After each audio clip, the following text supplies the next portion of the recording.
কাল ছিল আমাদের এই বছরের সেকেন্ড বিয়েবাড়ির ইনভিটেশন। তো সেখানে সুন্দর করে সাজুগুজু করে আমি আর মিহু চলে গিয়েছিলাম। আমি পরে নিয়েছিলাম একটা ব্ল্যাক কালারের অর্গানজা, তার সাথে একটা হোয়াইট কালারের ব্লাউজ। আর মিহু কিন্তু পরেছিল একটা রেড কালারের একটা পরীর মতন সুন্দর জামা। ওর বাবা তো এখানে নেই, তার জন্য ও যেতে পারেনি। আমি আর মিহুই দুজনে চলে গিয়েছিলাম। গিয়েছিল সঙ্গে আমার আরও ফ্রেন্ডরাও, ওদেরও ইনভিটেশন ছিল। যখন গিয়েছি তখন প্রায় 9:30 বাজে, তবুও দেখো ভিড় সেই সময়ে প্রচুর ভিড়। ওই টাইমটাতে গিয়ে মনে আমরা প্রচুরই ভুল করেছি। এই দেখো, এটা আমার ফুল লুক। বলো তো আমার কেমন লাগছে, একটু প্লিজ একটা কমেন্ট করে জানিও। আর এদিকে মিহু তো চিকেন পকোড়া খেতে ব্যস্ত।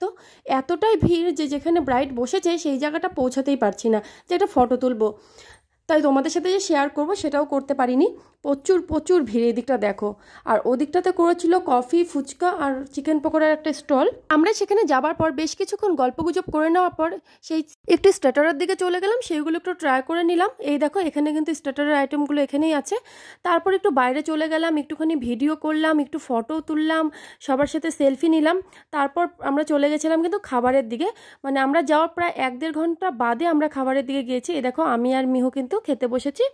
আর মিহু কিন্তু একটু মানে ফটো তুলতে চাচ্ছে না, ওর খুব বিরক্ত লাগে। খেতে বসেও আমার একটা দাদা একটু ফটো টটো তুলে দিচ্ছিল। যাই হোক, খাওয়ার আর কোনো ভিডিও নেইনি। খাওয়া দাওয়া হয়ে গেছে। তারপর আমরা কিন্তু বেশ কিছুক্ষণ একটু আবার সেখানে বসে একটু আড্ডা দিয়ে নিলাম। বাড়ি আসার পথে দেখলাম সেখানে যেখানে ডিজের ব্যবস্থা করেছিল সেখানে সবাই একটু নাচানাচি করছিল। সেখানে একটু দাঁড়ালাম, একটু সবার এনজয়মেন্টটা আমরাও একটু এনজয় নিচ্ছিলাম। বেশ কিছুক্ষণ সেখানে দাঁড়িয়ে সময় কাটিয়ে কিন্তু আমরা বাড়ির দিকে চলে আসলাম। আর এখানকার একটুখানি ভিডিও ক্লিপ নিয়ে নিলাম। এখানে কিন্তু খুব ভালো ভালো গান চলছিল আর খুব সুন্দর সবাই নাচ করছিল। দেখে আমারও খুব নাচতে ইচ্ছা করছিল, কিন্তু সেখানে না নাচার মতন কোনো উপায় ছিল না আর কি।